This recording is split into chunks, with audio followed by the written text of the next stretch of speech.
Hi, welcome. So ISFP versus INFP. This is one that I've personally struggled with a lot, trying to figure out the difference between the two. I think it's because they both have introverted feelings as a dominant function, so they're very similar in terms of both functions and positionings there. So I think this is the first piece of advice to not pay too much attention to the feeling thinking side of things with these types, because they both can have exactly the same placements and functions in that position, so just don't bother. This also applies to looking at kind of stereotypes and descriptions.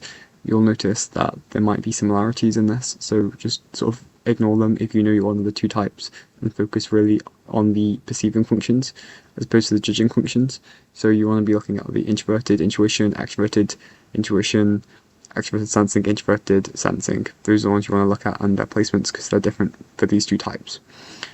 So the sort of thing that stands out for me is the difference between planning, and this is related to introverted intuition versus extroverted intuition.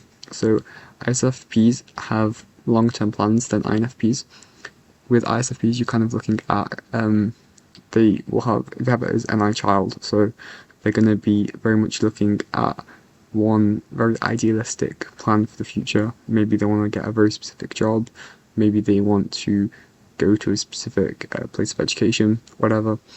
It's going to be quite specific, and you can probably tell because it's fueled probably by the extroverted thinking inferior function, so they kind of want to feel like important, so it'll be a really high paying job, top job, or it'll be like the best school around kind of thing.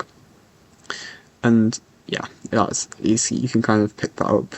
I've picked that up from a lot of ISFPs, whereas with INFPs it's going to be more of a vague plan for the future, and they have extroverted intuition as their parent function, so it's them just sort of, maybe I want to do this, maybe I want to do that, and that's kind of how you're going to find out what they want to do based off just like, they're just going to have like 20 different ideas of, maybe I could go for this job, maybe I could go for that job. They're not going to have a very clear idea of what they want to do. But then if you compare that to the sensory side, so ISFPs have extroverted sensing as their parent function, INFPs have introverted sensing as their child function.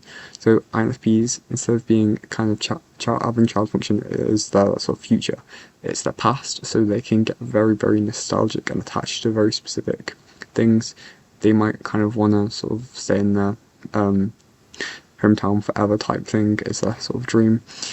And that's the sort of comparison you can draw between them. Whereas an ISFP is probably a lot more likely to want to go out exploring, adventuring, trying go to new places more. If you look at their sort of common hobbies, an ISFP is going to be more into art and music as a sort of physical way of representing their emotions from the introverted feeling of expressing that into the outside world. Whereas an INFP, it's going to be a lot more of kind of poetry and story writing, where they channel their introverted feeling through their extroverted intuition and sort of creativity and ideas that way.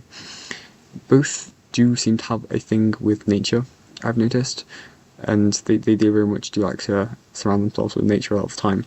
But ISFPs, it's more them exploring, maybe alone or with some very close group of people, whereas INFP, they probably want to go to a familiar spot. Maybe they have a specific tree that feels very familiar to them, or maybe there's a pond and they just like hanging out there and they feel calm when they go there because it's their sense of familiarity basically.